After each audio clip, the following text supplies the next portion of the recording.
جب حضور قرب خاص میں گئے اور ان منازل کو طے کر گئے جہاں تک نہ کوئی گیا تھا نہ کوئی پہنچ سکتا تھا، تو اللہ نے اپنے محبوب کو بہت کچھ دیا۔ 70,000 اسرار تھے، 70,000 رموز تھیں، 70,000 حکایات تھیں۔ محبوب کی جھولی میں بہت کچھ ڈالا اور ڈال کر کے کہا بما اشرفک یا احمد، اے محبوب یہ تو میں نے خود دیا ہے، اب تو اپنی چاہت بھی بتا، تیری چاہت کیا ہے۔ یہ مہمان نوازی کے تقاضے ہوتے ہیں نا، کہ سب کچھ پیش کرنے کے بعد بھی میزبان کہتا ہے کوئی اور، آپ کی کوئی پسند، تو یہ میزبانی کے تقاضے ہوتے ہیں۔ تو سب کچھ دینے کے باوجود جھولی میں ہر چیز ڈال دینے کے بعد کہا بما اشرفک یا احمد، پیارے بتائیے آپ کو کیا دیا جائے۔ اب پھر حضور کی ڈیمانڈ دیکھیے، حضور نے مانگا کیا۔ کسی شخص کو دیکھنا ہو کہ وہ کہاں کھڑا ہے، اس کو آپ اختیار دے دیجئے گا، پھر پتہ چل جائے گا وہ کتنے پانی میں ہے۔ آپ مجھ سے پوچھتے ہیں کہ مانگیے کیا مانگتے ہو، تو میں کہوں مجھے پانی دو تو آپ سمجھیں گے پیاسا ہے، میں کہوں کھانا دو آپ سمجھیں گے بھوکا ہے، میں کہوں گا میرے نام کے نعرے لگاؤ آپ کہیں گے شہرت کا متلاشی ہے، میں کہوں گا اٹھو اور میرے اوپر پیسے لوٹاؤ میں اتنی اچھی تقریر کر رہا ہوں، تو آپ کہیں گے یہ تو بیچارہ غربت کا مارا ہوا ہے، اس کے اندر کی ابھی بھوک گئی نہیں ہے۔ تو کسی شخص کے ظرف کا پتہ لگانا ہو تو اس کو اختیار دے دیجئے مانگ کیا مانگتا ہے۔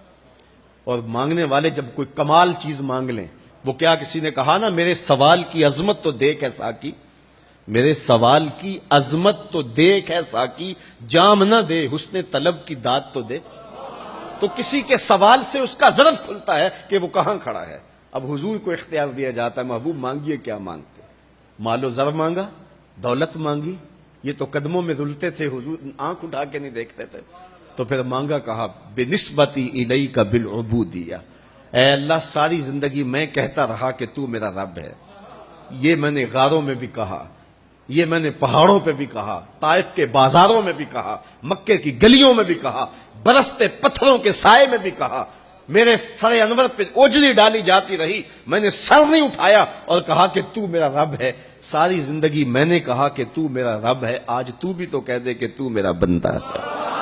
مجھے عبد کہہ کے پکار دے۔ ملا جیون علیہ رحمہ فرماتے، امام راضی بھی لکھتے ہیں کہ یہ حضور کا پسند فرمودہ ہے۔ تو پھر اللہ نے جب بھی واقعہ معراج کی حکایت کی تو لفظ عبد سے جو ہے وہ بات کی، سبحان الذی اسریٰ بعبدہ، اور وہاں بھی سورہ نجم کے اندر بھی فرمایا فاوحیٰ الی عبدہ ما اوحیٰ، تو یہ محبوب کی چاہت پر ہے۔ اور پھر عبدیت کا بندے کی طرف سے جو اظہار ہوگا اس کے لیے پھر 50 نمازوں کا تحفہ دے دیا کہ میرے بندے تو پکارتا رہے اور مجھے رب کہہ کے پکارتا رہا، میں تجھے لبیک یا عبدی کہہ کے پکارتا رہا۔ اور وہ 50 نمازیں پھر 5 نمازوں کی صورت کے اندر باقی رہیں۔ اللہ کی باتیں بدلتی نہیں ہیں، جو ایک نیکی کرے 10 کا ثواب ملتا ہے، پڑھو گے 5 ثواب 50 کا ہی ملے گا، اس لیے کہ اس کی باتیں تبدیل نہیں ہوتی۔ اور یہ تحفہ ہے۔ حضرت موسیٰ نے تو عرض کیا تھا کہ ایک بار اور جائیے، لیکن میرے حضور نے کہا تھا مجھے اپنے رب سے حیا آتی ہے۔ عادت باری یہ تھی نا، ہر بار 5 نمازیں معاف ہوتی تھی، اب بھی جاتے تو 5 نمازیں معاف ہو جاتی، لیکن کہا کہ مجھے اپنے رب سے حیا آتی ہے۔ اب امت کو کیا حیا نہیں کرنی چاہیے کہ 5 نمازیں امت کے لیے رہ گی، ثواب 50 کا ہی ملے گا، اور معراج کا خاص تحفہ لے کر آئے اور کہا کہ الصلاۃ معراج المومنین، یہ مومن کا معراج ہے،